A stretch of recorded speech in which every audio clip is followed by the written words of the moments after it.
Yeah. Came up from the mud, it's like I walk around with a shoe stain. Uncle gave me fire when we kicked it, he was Luke Kane. Remember we was struggling for it, didn't needed loose change. Now the money World never champion, stopped. my dog, my brother. I don't know to call you Andre Berto or Mike Berto. What should I say? I mean, shit, what do you call me already? What you call me, just Berto? I got three names. I got three names. I got people call me Andre. People from back home that know me, I grew up with, they call me Mike. And everybody else just call me Berto, man. So so I can go by either one. That's wild, bro. So I mean, you made your name. Your name is like what we know it. The world is Andre Berto. Yeah, but growing up, that's how I know when somebody really know me, they call me Mike. If I hear that, yeah, I'm sitting here looking at it because I know. I mean, you guys are from Haiti. Yeah, you're a dual citizen. You also represented well, I was born Haiti. here. I was born here. But you still have dual citizenship, right? I got dual citizenship, right? Right. Yeah. So I'm looking at it because you might Michael Baptiste. Crazy thing about it is, my dad when he came over, he came over young. He went to college here. He was one of the Haitians that came over. They ended up getting, he was very sharp. So he ended up changing our last name. Actually, it's Berto, but it's spelt different. It's a longer name. It's a longer French name, but he just shortened it up to Berto. Yeah. Right. Yeah. So do you take pride in where you guys come from? Of course. I mean, anybody that knows the history and everybody that understands history of Haiti. I tell people all the time, man, every time they talk about Black history, I tell everybody, man, Haitian history is Black history. It's never, I mean, it's not talked about enough at all. The fact that, Haiti is the first Black independent country in the world. Think about in 1804, defeating the French. So thinking about, them having slaves everywhere, slaves in the U.S., slaves everywhere. But then again, a small, tiny island in the Caribbean with free Black people, free slaves. It was unimaginable in the same unimaginable, but we're able to, make it happen in 1804. And of course, I believe now, they still continue to pay the price for that. France coming back a few years later and then, doing what they did, taking over and wanted somewhat, reparations for all the years that they didn't have control over Haiti. So they ended up having to pay, I think, like some crazy amount, $200 billion or some shit. So, so when go ahead. It seems like the future is bright for Haiti because a lot of people don't know the history, right? Like having so much debt and so many people with their hands in a pot over there because it's a rich, rich country. Definitely. Right? Definitely. So is that true? Do you see it the same way that the future is bright for Haiti? I don't know if I see that as bright for Haiti because I believe a lot of people there, they're going extracting from the country. They're taking. I have a lot of other big business partners out that way. Just like you said, there's very rich minerals in Haiti, very rich. I mean, from gold to oil, to calcium, to copper, mines out that way. And a lot of other countries, a lot of other, businesses, they're coming down that way and they're taking. They're setting up, business situations. And of course, the government there is very corrupt. So if they can get them a nice bag from it, they're going to do it. Right. Yeah, but so as a whole, I don't know if I see it. I know you're one of the ones that's doing a lot of work over there and trying to build enterprise and bring business there. So I'm salute you for all the work that you're doing there, brother. Hey, we got about 20 minutes, man, and I want to get right into it. Last time I saw you, there you go. Yeah. Last time I saw you, we were in Vegas, and it was the Charlo fight and Canelo. Yes. Right? And I'm sitting there talking to him like, brother, like you've been quiet lately. What you doing? What's going on? We gonna do a movie? You about to launch your own show? Like what's happening? And you whispered in my ear, bro. Pause. You leaned over and you was like, yo, bro, I'm about to get back in the ring. So now let's fast forward to it. The get back. You sit here at 40 years old, two-time former welterweight world champion, bro. You got Robert Guerrero. Talk to me about like the process of making the decision to come back after so many years off, bro. How many years was it? 5. So 5 years off, which is almost impossible to do. You come back, you look phenomenal. Talk to me about that process of making that decision, and then how you felt when you was in the ring. Man,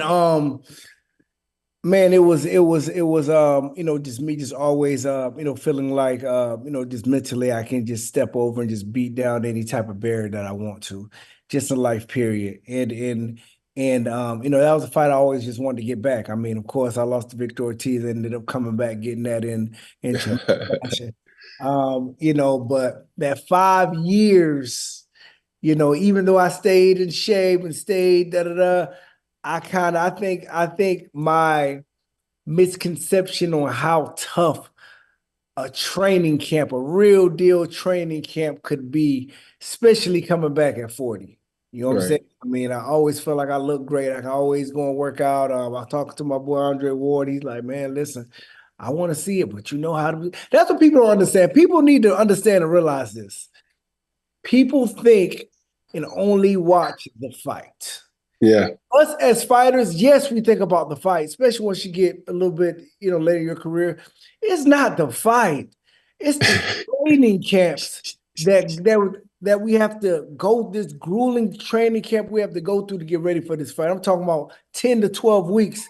You're talking about fight time. We're fighting 3 days a week, sparring in the gym. Like, these guys are coming to really beat our asses 3 days a week in the gym, in the running, the strength conditioning, like dieting, the pain and all the shit that goes through, the small injuries. No fighter walks into the ring 100%.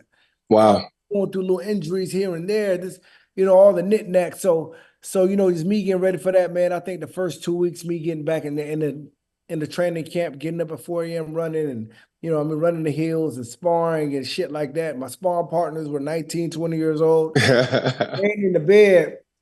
I'm laying in the bed. I picked my head up because that clock went off at 4 o'clock. My body felt like that shit got hit by a bus. I was like, what the fuck am I doing, bro? That shit's different, man. That shit was different, man. That shit was different. Before we even get into the ring and your experience there and like what came up for you, bro, you talk about like challenging yourself, right? Like, bro, I'm looking at all your videos, watch the fight. You look phenomenal.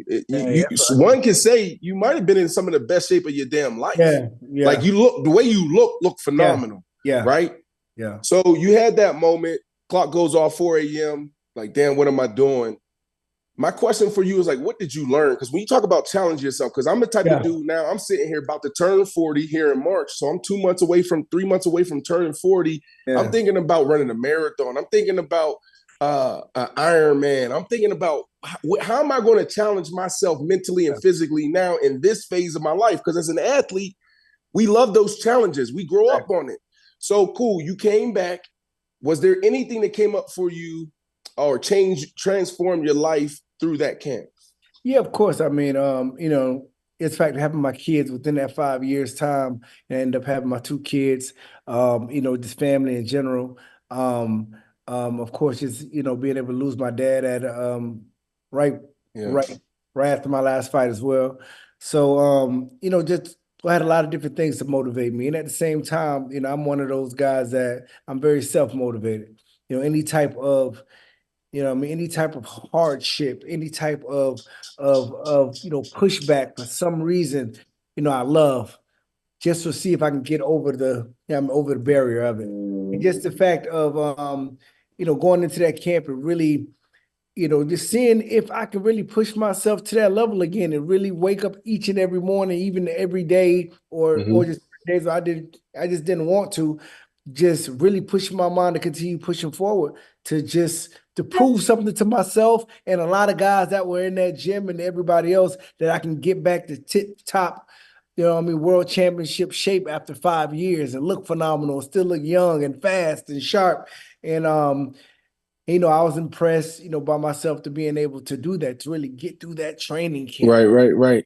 That grueling process again at 40 and to fucking show up, man. I mean, that's the main thing, to be able to show up. A lot of people feel like they can do it, but showing up is a big deal, man. I've seen a lot of guys fucking in the dressing room. You did it. walk the fuck out. Yeah, man. Yeah, I seen that so many times in training camp. Boy, them two-a-days, it broke a lot of dudes, boy, that field, boy. Man, So look, take me to the ring, bro. Yeah. There was one moment where I feel like you thought he was done. You caught him. Man. You caught him. You caught him.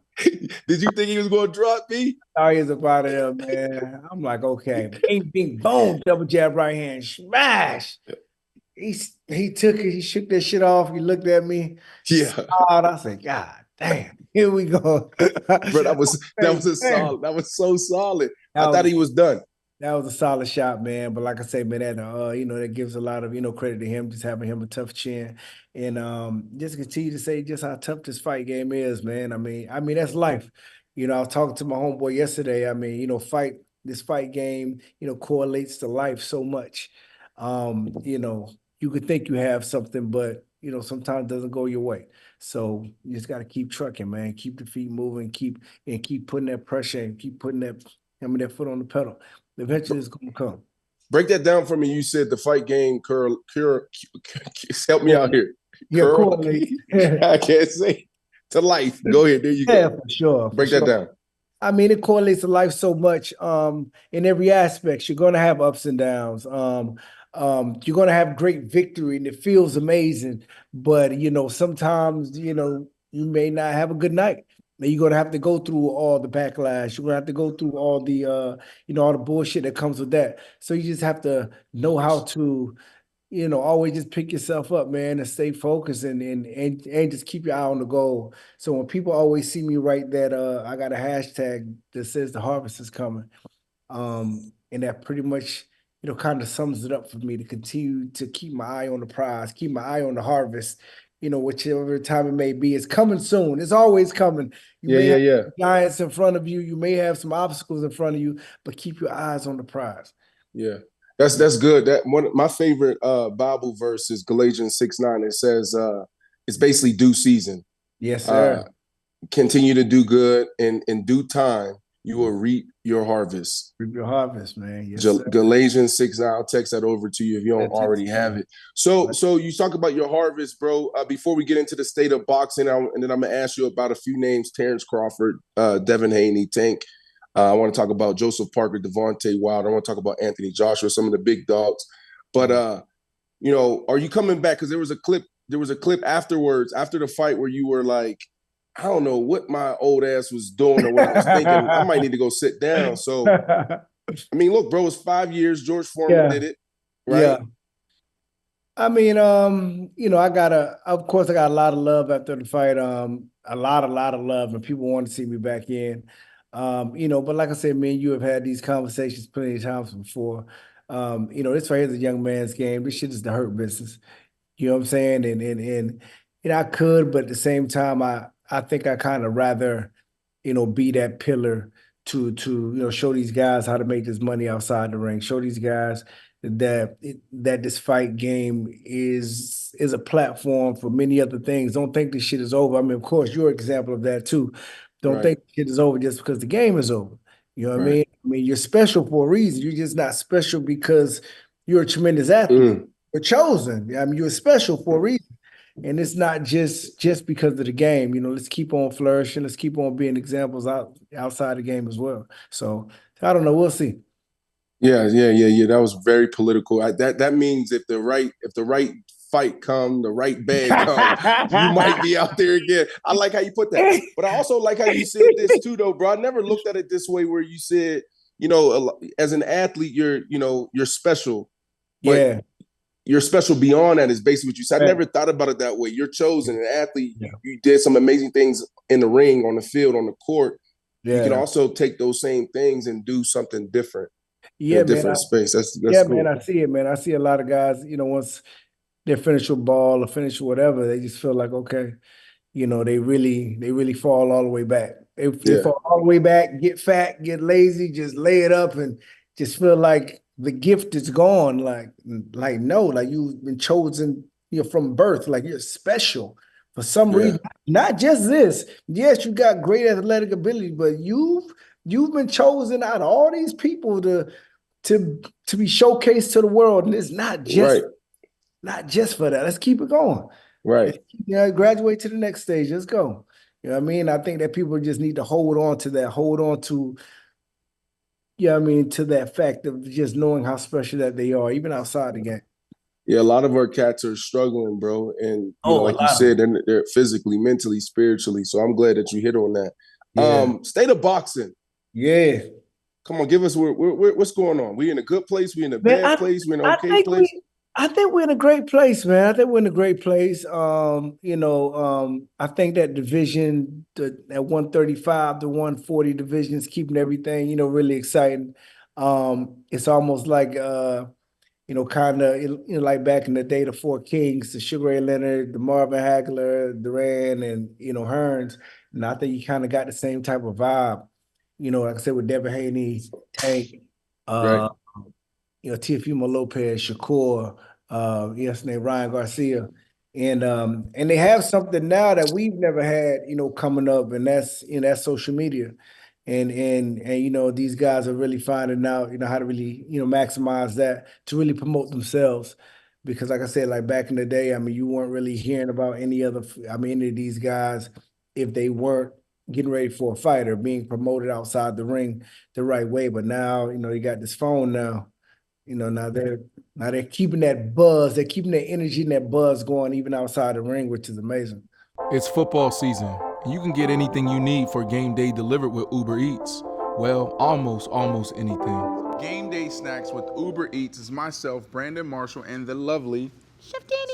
We have spinach dip, but not just any spinach dip. It is truffle, crab, and spinach dip. So simple. very, very, very simple. Again, this is not supposed to be complicated. You entered this journey because you wanted stress-free cooking, and that's what we were able to give you guys in these 8 series. Let's dive into this recipe. We got everything we needed delivered with Uber Eats. So you have some spinach here, heavy cream, garlic paste, Parmesan, truffle oil, mozzarella cheese, and some chips. We're gonna actually put all this stuff together. Not the chips, because that's at the end. Put all this stuff together, you're gonna see that, and we're gonna finish it off with some extra truffle oil, some crab meat, and also some extra cheese, because Brandon loves him some cheese. All right, guys, so our spinach dip has been bubbling in the oven. Brandon, can you please grab that? Ooh, it's hot in there. It's getting hot in here. See how creamy that is, guys? So Brandon is actually gonna finish it off. Okay. What you do? Doing the most. Doing the most. We want to Okay. put this on the crab, some crab meat, Yeah, you can put the entire thing. Just dump it in there. like that. Bam. And I know you like your cheese, so go ahead. The whole thing. How much cheese you want? Okay. As you see, he's very. All those Green Bay Packer cheese heads out there. And just mix it up. Just mix it up. See what I'm saying? You gotta put that touch on it, guys. And when you make that sound, it sound like you know what you're doing. You know what I'm saying? You don't really need to do it, but when the people over there in the living room, they hear that, they like, woo! And I gotta taste this food to go, huh? I'm not gonna lie to you guys. I'm actually lactose intolerant, but I am going to risk my life right now. Don't do it.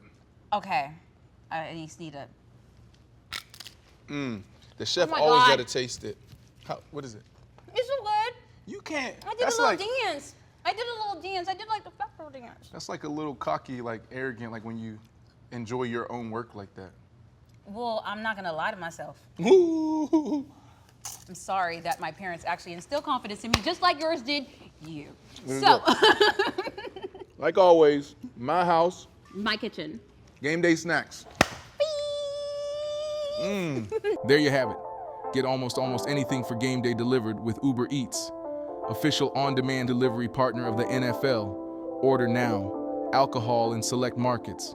Product availability may vary by region. See app for details. Yeah. Yeah, man. I mean, it's going to be interesting to see what happens in boxing. You got Showtime now out of it. Was that the last Showtime fight? Were you on the last Showtime fight? So you made history again? Yeah, man. That's the last show. That's the last show. Wow. I just got That was the last really show, so I'm looking forward to. I think they just did a deal with Al Heyman, and Steven Espinosa. I think they just did a deal with Amazon now. So now a lot of the platforms are going to move to these streaming platforms. I believe, I don't think it got announced yet, but this might be exclusive. I think I think Netflix jumped in I mean, they're jumping into space too to try to stream these fights live, which I think would be dope. So I think it's the Amazon, Netflix, and I think more are going to try to come to the table as well too. So wow. So boxing's okay because man, it was awesome. Excuse me, it was awesome watching y'all on Showtime and HBO, bro. You know what I'm saying? It was like no. You know what I mean? Yeah, it was nostalgic. I mean, even now, nostalgic. Like I say, back in the day, like I came up on HBO, and I came up watching these guys on HBO, and it was just, it's just the nostalgia of it, man. It was just so amazing. But like I say, the times are changing now, so now. Got the streaming platforms now, and I guess they're going to test it out, this upcoming year, see how it goes. Right. So you talked about 140, 145. All right, let's get into a few names before I let you go. Devin Haney. First thing that comes to mind when it comes to Devin Haney. Devin is he's setting the wave right now. He's setting the wave, right? I think so. I think he's setting the wave right now because he's doing it different. He's doing it different because I've known Devin since he's been a kid. I know his father since he's been a kid. His father is very smart. His dad is very strategic. He came up in that Mayweather camp. I sat down there and talked to Bill in the gym, in the Bay. He told me to play. He told me what he was going to do. He's playing it out. He brought Devin up in front of that Mayweather, in that Mayweather gym. He's low-key taking a lot of those same strategies and implementing into Devin. When it comes to social media, building on social media, when it comes to, him, being flashy with the cars and the jewelry, him with the women that are big social media influencers. I believe all of it is strategic, from Bill. Right. All of it. And wow. He's killing it right now. It's so funny, bro. It's like to become like one of the best, you not only gotta be so skillful, you also gotta know your stuff outside of the ring when it comes to promoting yourself and building yourself. Oh yeah. So you think he's leading the game right now when it comes to that? Of course, I think Ryan is probably the first to really kind of like just say lead it off on the social media aspect. I think Devin is definitely getting the hang of it. Yeah. And he's, like I said, now he's keeping it going. I believe Tank isn't really a social media guy, but he's just so dangerous and so just like entertaining in the ring. Right. He's just creating this crazy buzz, and social media is taking off even without him being so engaging. Right. Yeah, it's not like he's posting every day like Ryan Garcia. Yeah, right. Yeah, that's the crazy thing. I don't got to be on camera, but social media already it's taking off for him. You know what I'm saying? So right. So talk to me about Gervonta Tank Davis. I mean, change his name. Excuse me, Tank. I know you just converted to Islam, Nation of Islam. So I need to get the new pronunciation of your name down. But we'll say Tank Davis right now. Yeah. What comes to mind? Man, beast right now, man. Tank's a beast. Tank is a special individual. A lot of people just talk about his power, but his ring IQ, I see it. I see his ring IQ and his boxing skill. Just understanding the tutelage of what he came up from, over in DC, and a lot of the guys, and a lot of coaches out that way that work on technique. I see it and I understand that, of course, the casual fan, they're gonna see him knocking these guys out, but he's with power, speed, and IQ. Right. So he's dangerous, and he has that demeanor, man, that he has like that old Tyson demeanor that he doesn't have to do too much talking. Right. Everybody's gonna come watch him fight and handle his business, and they're gonna sell it out. Abdul Wahid, I believe, is Abdul Wahid. Believe it. Yeah. Abdul Wahid. Is he pound for pound the best right now? Or you want to go to the other gentleman that we need to talk about and discuss? I believe he's definitely up there. No, I didn't ask that question, Berto. Come on, bro. The best, though, I'm talking about pound for pound, the best right now. I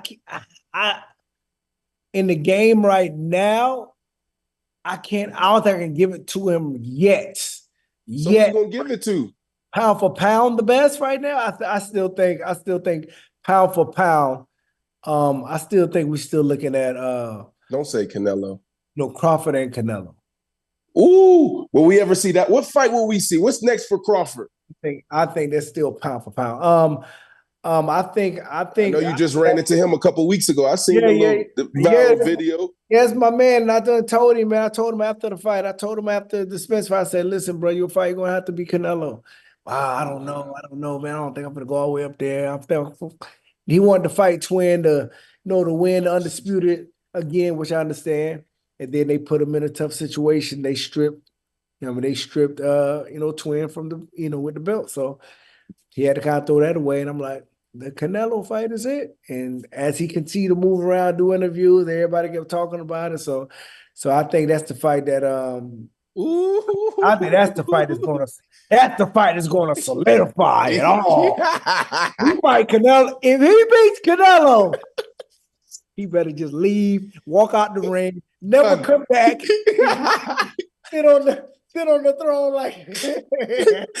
You think we gonna see it in 24? Bruh, if he does that, it's over. He just leave, nigga. Don't never come back. Hey, listen, I'm not even gonna say he got a chance. I like him. Oh, no, listen, I like him. I like him with it. Right. I like him with Canelo. I mean, Canelo ain't gonna put it on the line though. Nah. Canelo at a place right now, man. Canelo, like he's the king and he can do whatever he want to do. He got a lot of people calling his name. I mean, he's made tons and tons of money. Right now he's just doing whatever he want to do. So we want Canelo. We want Crawford. Yes, Where's stupid. Who you like between Haney and Abdul Wahid, Tank Davis? Nah, I gotta give it to Tank, man. Right now, I don't see nobody playing with Tank right now. I don't see nobody playing with Tank. Tank's still young. He's still vibrant, strong, fast, explosive, and he got that ring IQ, bro. Like I don't see nobody mess with Tank right now. Tank's okay. So before I let you go, bro, I want to touch on Joseph Parker, Deontay Wilder. Yes. Bro, look, we all kings and we work our ass off to get to this point. He just looked defeated in that corner, bro. Yeah. What did you see? I'm the same, man. One thing with this game is, and it happens to a lot of us. You come into it very hungry and very vibrant, and with tons of energy and just want to just be the best and just take over the world. But over a few years and over this and over that, life happens. Life happens. You get paid, you get money, you get sophisticated. Listen, you get paid, you suffer defeats, you have kids, at home and that bed starting to feel real comfortable. You look in your kids' eyes, they love you, and you're starting to feel that same savageness that you had before you had kids. Now you see your little daughter, your little son, you want to hug and kiss them. That energy starts to kind of wear off a little bit. You know what I mean? Especially when you know how fickle this game is. With him, he was able to go through some defeats, and the same people that cheered for him and loved him so much, you see, how fickle the game was, how everybody just went against him. Right. Time. So for him to go back in there, I don't think his love for the game is where it was. So should he retire? Now it gets to a point of just give me my money so I can go and spend time with my family. Right. Yeah. But that's dangerous though, because I can play football, you can't play boxing. Can't play boxing. You're right. So he got to get his mind right. And he said that, I believe he said in the interview, right after the fight, he said, listen, man, for some reason my killer instinct isn't there. I need to find it again. I'm too much at peace and I'm too happy. That's exactly you know what I mean? Yeah. I'm too much at peace and I'm too happy. You know what I mean? And that's dangerous. You're right. It's dangerous to keep walking in the ring that way. So he, like I said, he acknowledged you know it, bro. Once you get to this point, it's like, I don't know if you can get that back. It was the same for me in football. I got to a point where I didn't have that juice. I didn't have that energy. You know what I'm saying? It's like you can't go out there and play around with these dudes running 24 miles per hour trying to take your head off. Exactly. With that being said, do you think that Wilder should retire? I believe he can.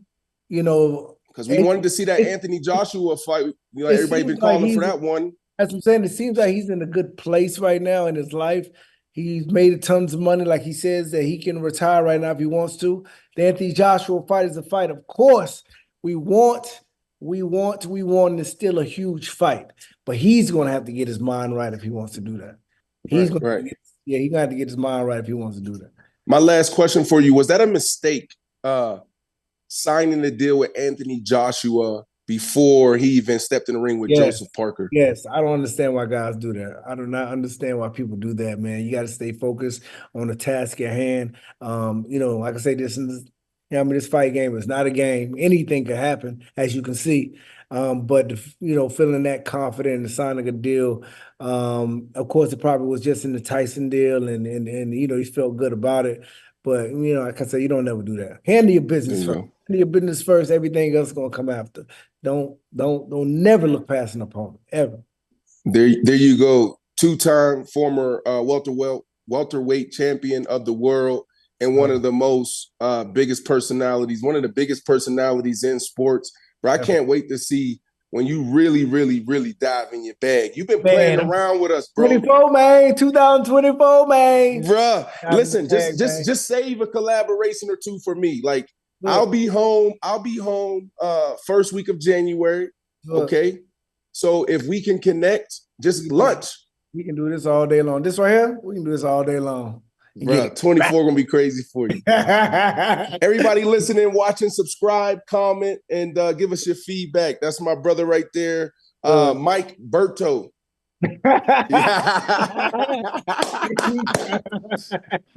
Thanks, bro. Love. Yeah.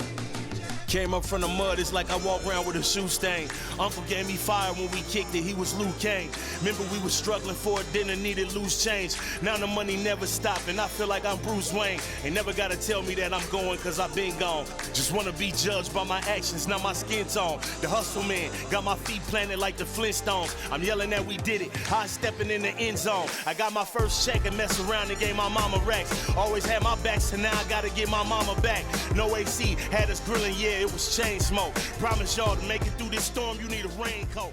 Look up to some bad